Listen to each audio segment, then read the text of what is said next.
It was 6 a.m. The room was dark and quiet. A young woman named Anna was sleeping in her bed. Suddenly, her phone rang. The sound was like a small, angry alarm. Anna opened her eyes and reached for the phone, her mind still full of sleep. "Hello?" she said. Her voice was quiet. A fast, sharp voice answered. "Anna, it's Sarah. Where are you? The coffee is needed now." Anna sat up in bed.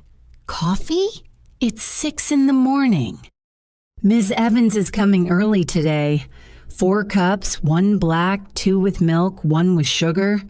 "No, wait, 1 with milk, 2 with sugar. Get it right."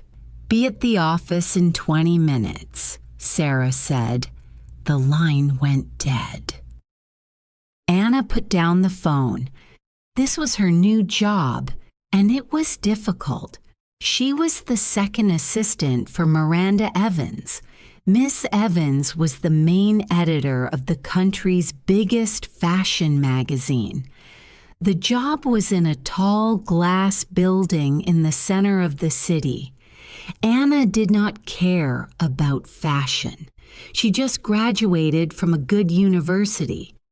Her dream was to be a writer for a big newspaper, but getting a job as a journalist was hard. Someone told her about this assistant job. The rule was simple. If you can work for Miss Evans for 1 year, you can get any job you want. So Anna took the job. It was a 1-year test for her future. She put on her simple blue clothes and left her small apartment. The street was cold. A light rain was falling. Anna ran to the coffee shop and bought the 4 cups. They were hot in her hands. She hurried to the tall building and went up in the fast elevator. The doors opened to a bright white office. Everyone was moving quickly. They looked busy and important. Sarah, the first assistant, saw her. "You are late," she said. She pointed to a closed door. "She is in there." And she is not happy. Anna's heart beat fast. She walked to the big door and knocked softly. "Come in," a cool voice said. Anna entered the office. The room was large and beautiful, with amazing views of the city. A woman with white hair sat behind a huge desk. She did not look up. This was Miss Evans. She was reading some papers. The office was completely silent. Anna could only hear her own breathing. "You wanted coffee," Anna said, her voice shaking a little. Miss Evans finally looked up. Her eyes were cold and intelligent. They looked at the 4 cups in Anna's hands. Then they looked at Anna's simple blue clothes. A small, unhappy line appeared on her mouth. "Leave them on the table," she said. Her voice was not loud, but it was powerful. Anna put the coffees down. She turned to leave. "Wait," Miss Evans said. "Today, I need you to get my black coat from the cleaners. Then you will book my flight to Miami for this weekend. After that, my dog needs a walk. His name is Oscar."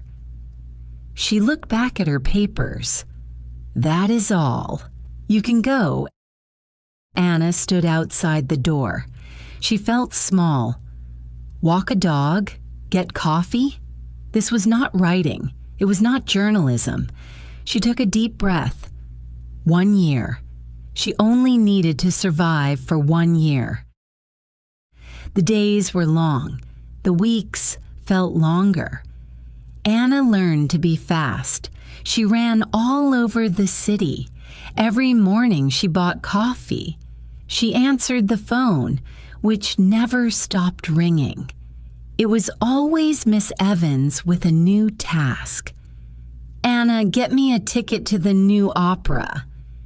Anna, my daughters need new school uniforms.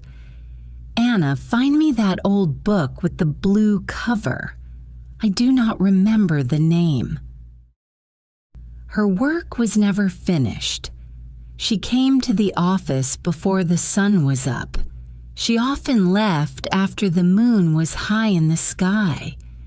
Her friends stopped calling her. She was always too busy. Her boyfriend, Tom, tried to be patient.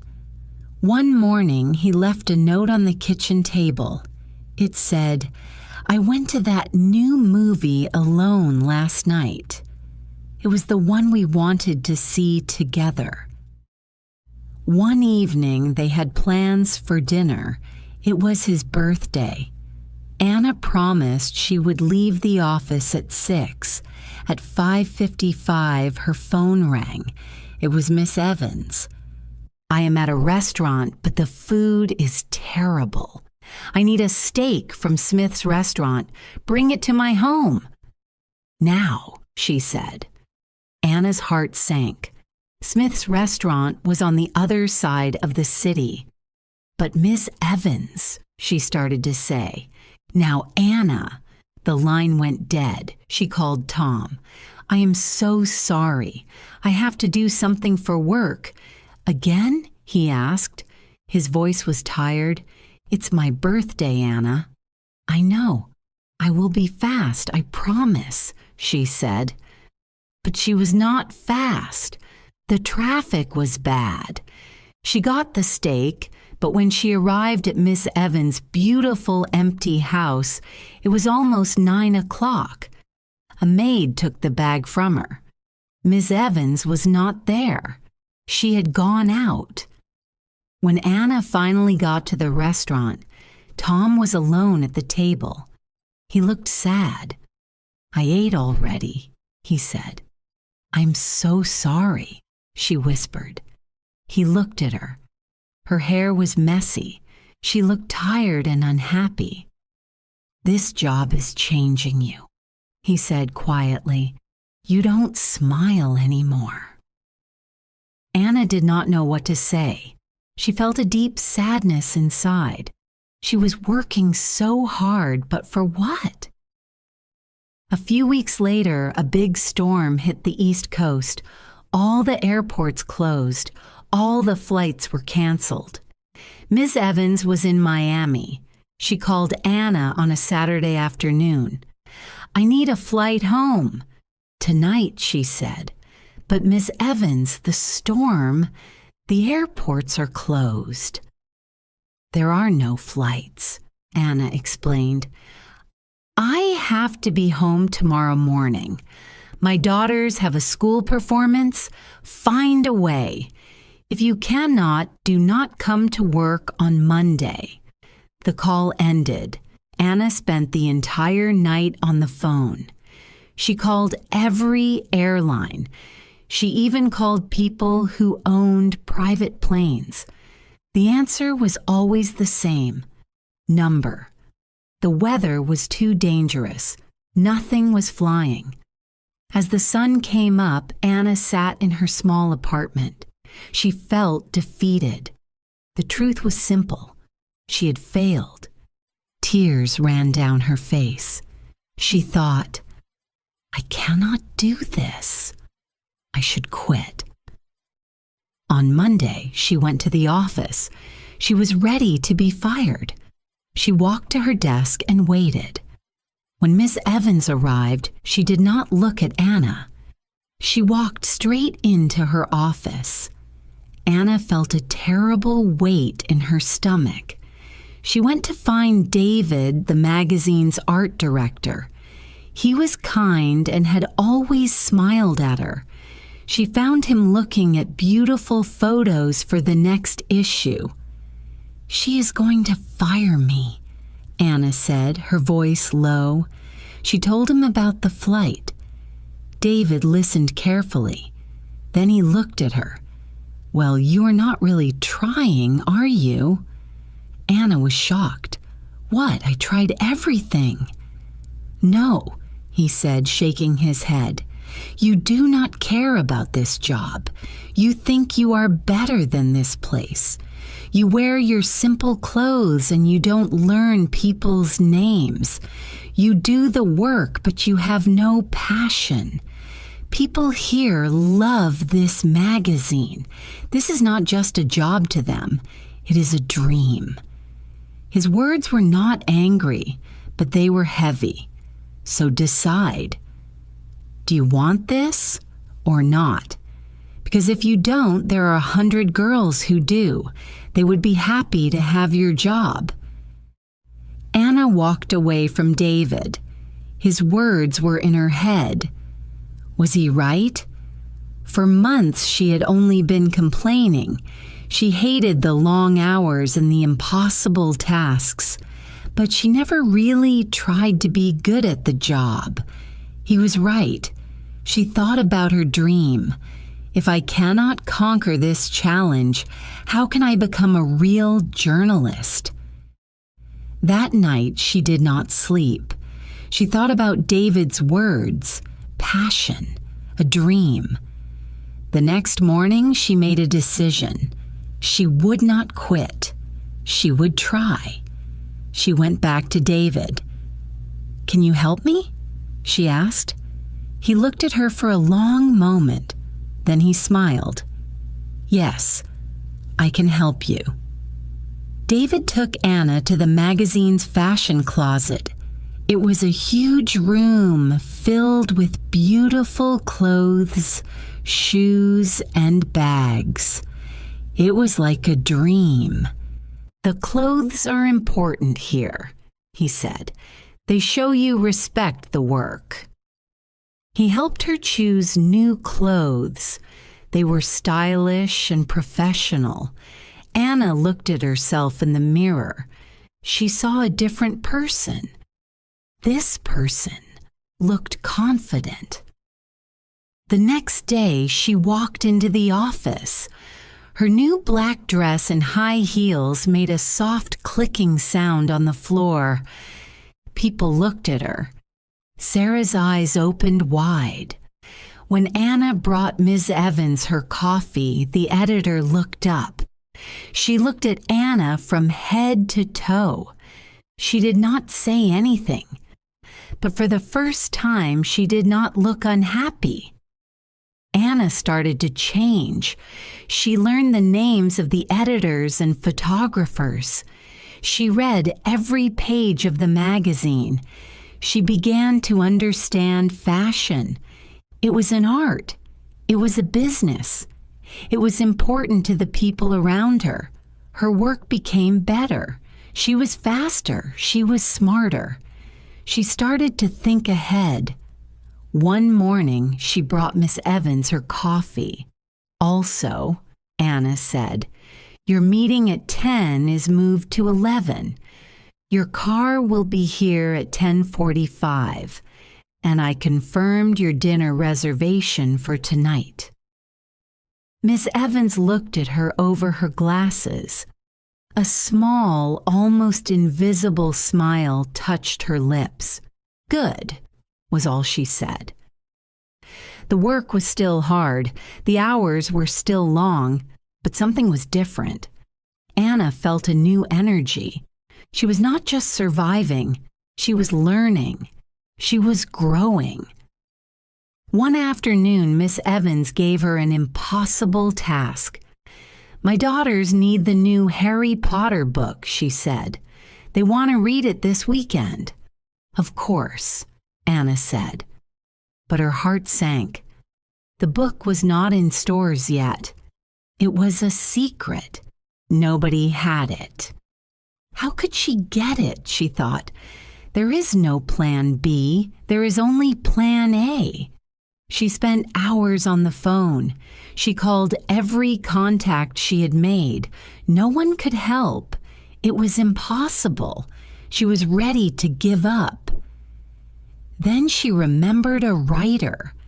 A few weeks ago, she had helped him with an urgent problem for the magazine. Her speed and calm had impressed him. Maybe he could help. She found his number and called him. "It's a crazy question," she said, "but I need the new Harry Potter book." The man laughed. "You are lucky," he said. "My friend is designing the cover. He has a copy. I will ask him." An hour later, a messenger arrived at the office. He had a large brown envelope for Anna. Inside were 2 copies of the book. When she placed the books on Miss Evans' desk, the editor was silent. She picked one up. She looked at the cover. Then she looked at Anna. "You did well," she said. Anna felt a warmth spread through her chest. It was better than a thank you. Her life changed. She was good at her job. Miss Evans started to give her more responsibility. She helped plan photo shoots. She talked to famous designers. She was becoming a true professional. But her old life was disappearing. Tom was not happy. She missed his birthday party. She missed their anniversary. They started to fight. "I don't know you anymore," he said one night. "You are always on your phone. You are always working. Fashion is your whole life." "This is important for my future," she argued. "Is it?" he asked. "Is this the future you wanted?" His question stayed with her. She did not have an answer. The biggest event of the year was Fashion Week in Paris. It was a very important trip. Sarah, the first assistant, had been planning for it all year. It was her dream to go. One day, Miss Evans called Anna into her office. "Sarah is sick," she said. "She cannot go to Paris. You will go with me. You will be my first assistant." Anna was stunned. Paris. It was the most important place for fashion. This was a huge opportunity, but she thought of Sarah. This would break her heart. "You must tell Sarah," Miss Evans said, her voice cool and final.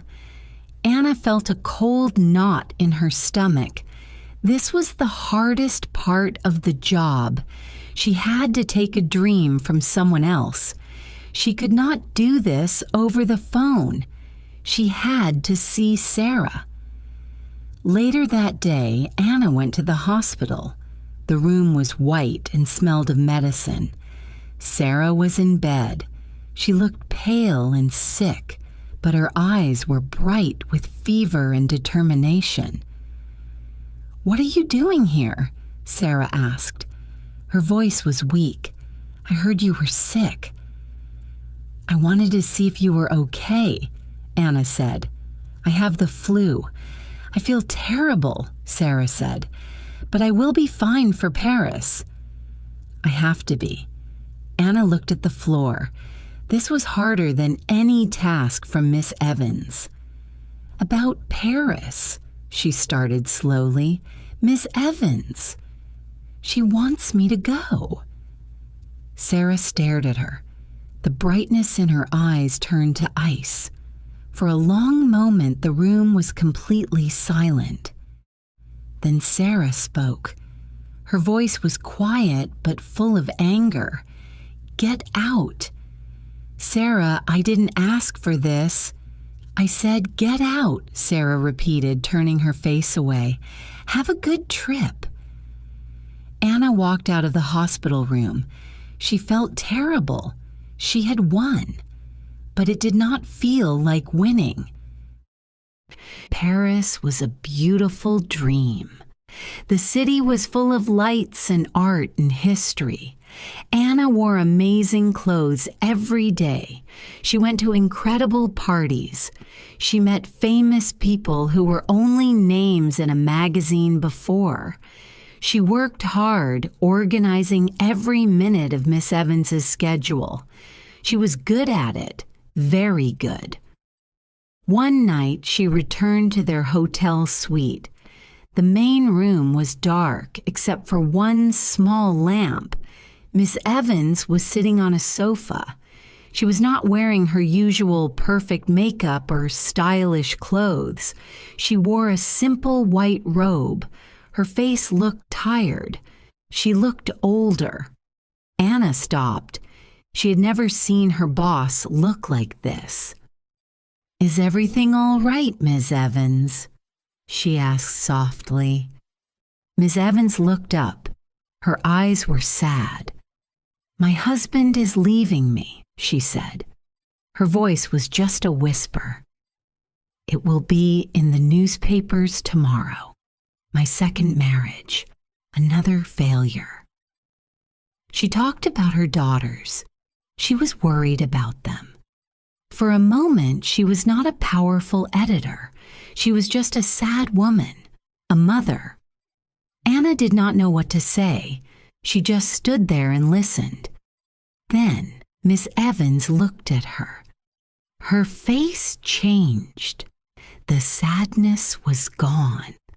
The cool, strong editor was back.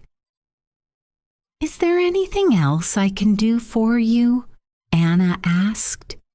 "No," Miss Evans said, her voice firm again. "That is all." The next day, the news of the divorce was everywhere. But Miss Evans acted like nothing had happened. She was focused and powerful. That afternoon, Anna learned a secret. The writer she knew called her. "There is a big plan," he said. "The owner of the magazine wants to fire Miss Evans. He's going to give her job to a French editor. He will announce it at the big party tonight." Anna's heart stopped. Fire Miss Evans. It was impossible. She was the magazine. She had to warn her. Anna ran through the busy streets of Paris. She tried to call, but Miss Evans did not answer. She finally found her just before the party started. "Miss Evans, I need to tell you something important," Anna said, out of breath. She told her everything she had heard. Miss Evans listened. Her face did not change. She seemed completely calm. "I already know," she said simply. They got into a car to go to the party. The car moved slowly through the Paris traffic. "How did you know?" Anna asked. "I know everything in my world," Miss Evans said.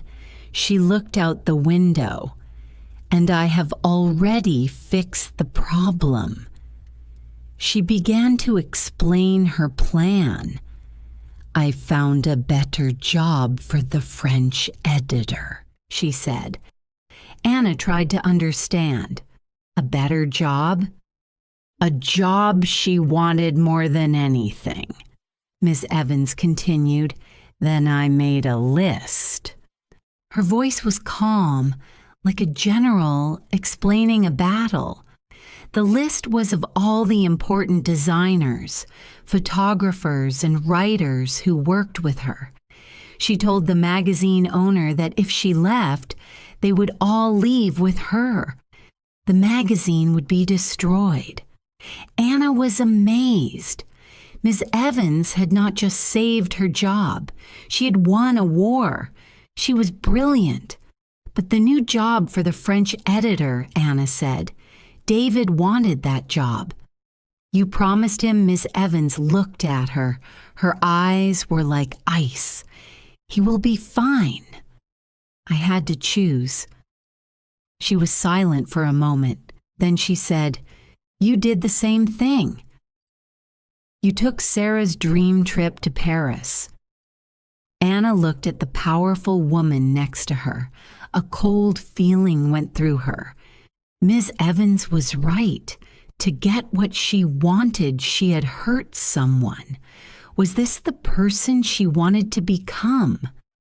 The car stopped. They were at the party.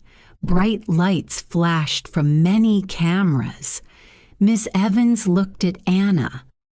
You see? We are the same. Anna looked at Miss Evans's perfect smiling face. Miss Evans gave her own small smile and got out of the car. She walked into the lights. She looked like a queen, strong, powerful, alone.